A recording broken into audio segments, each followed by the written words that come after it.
अब मैं कुछ आयतें हैं जिनको आपके सामने रखता हूं। ये गैलेक्सी है हमारी, ये लेटरल व्यू है, ये टॉप व्यू है मिल्की वे गैलेक्सी, जिसका हिस्सा है हमारा सोलर सिस्टम। ये उसका स्केच है, एग्जैक्ट पिक्चर नहीं है।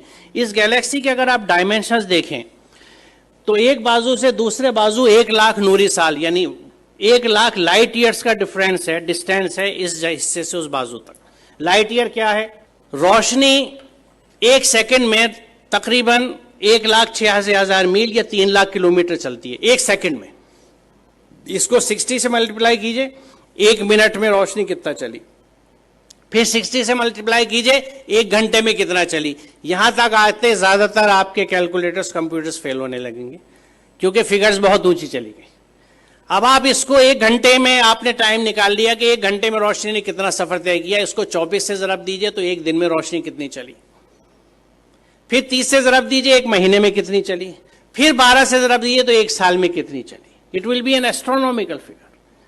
1 साल में रोशनी जितना फासला तय करती है, जितना डिस्टेंस कवर करती है, उसको 1 लाइट ईयर या 1 नूरी साल कहा जाता है। तो ये कितना फासला होगा आप अंदाजा लगाइए। और सिर्फ इस गैलेक्सी के इस कहकशा के, ये मिल्की वे जो दूधिया कहकशा है, इसके एक बाजू से दूसरे बाजू आने के लिए आपको 1,00,000 लाइट ईयर्स चाहिए। यानी रोशनी की रफ्तार से अगर आप चलें तो 1,00,000 साल में इस बाजू से उस बाजू तक पहुंचेंगे। यहां अजमत का एहसास होता है अल्लाह ताला की। और ये मिल्की वे जो एक गैलेक्सी है, ये ऐसी एक गैलेक्सी नहीं है, बल्कि there are millions and millions of these galaxies पूरी कायनात में। और इन गैलेक्सीज में है क्या साहब? सितारे जिनकी डिफरेंट लाइफ साइकिल्स हैं, अगर आप स्टार्स की पढ़ें, या प्लैनेट्स जो उनके चारों तरफ घूम रहे हैं। सबसे बड़ा सवाल ये आता है कि ये रुके हुए कैसे हैं? रात में जो आसमान हमें इतना अच्छा दिखता है, उसमें तारे नजर आ रहे हैं, चांद नजर आ रहा है, ये रुके हुए कैसे? What is holding them? वो क्या चीज है? वो कौन से कुव्वतें हैं? आज हम जानते हैं कि ये इलेक्ट्रोमैग्नेटिक फोर्सेस हैं जिनके बैलेंसिंग से इनको हमने रोक रखा है। It is just phenomenal. आप ये समझिए कि मैग्नेटिक फोर्स को कंट्रोल करने के लिए इस वक्त हमारे पास जो सबसे अच्छी एग्जाम्पल है, उदाहरण है, वो मैगलेव ट्रेन का है कि मैग्नेटिक लेविटेशन से रेल की पटरी से 6 इंच ऊपर ट्रेन रन करती है, जिसको मैगलेव ट्रेन कहते हैं। उस मैग्नेटिक लेविटेशन से एक ट्रेन को सिर्फ हमने 6 इंच ऊपर उठाया है। और इन प्लैनेट्स का जो billions and billions of stars and planets और सूरज हैं, सितारे हैं, ये किस तरह से बैलेंस किए हुए मैग्नेटिक फोर्सेस के साथ। ये कितना जबरदस्त कैलकुलेशन है, कितना जबरदस्त हिसाब है। और इसको जब आप समझते हैं और सूरह रहमान की उस आयत को देखते हैं कि बस समा रफा व वज़ल मीज़ान, तो बात समझ में आती है कि उसने आसमान को बुलंद किया और एक तवाजुन कायम कर दिया। तवाजुन की अहमियत की वजाहत है, क्योंकि आप इमेजिन कीजिए, मुझे नहीं पता, मैंने बचपन में खेल खेला है, उसका जिक्र मैं हमेशा इस तकरीर में अपनी करता हूं कि मैग्नेट से जब हम लोग छोटे थे तो हमारे पास वो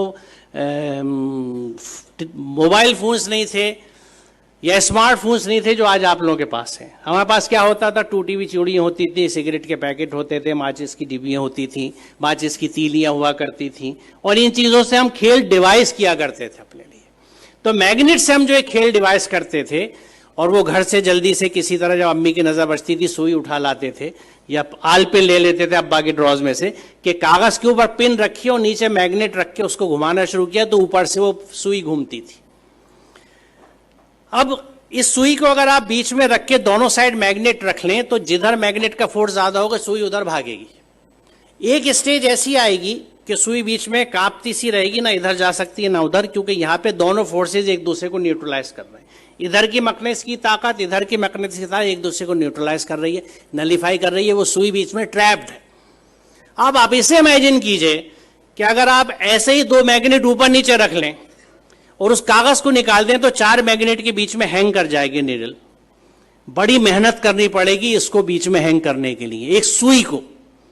अब इमेजिन कीजिए इस यूनिवर्स को जिसमें कितने millions and billions of planets इसी मैग्नेटिक फोर्सेस के इंटरप्ले की वजह से, एक बैलेंस की वजह से हैंग कर रहे हैं।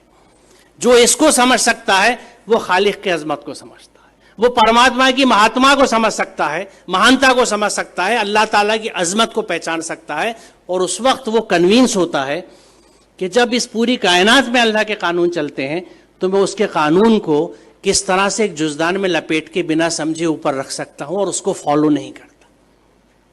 That's the point.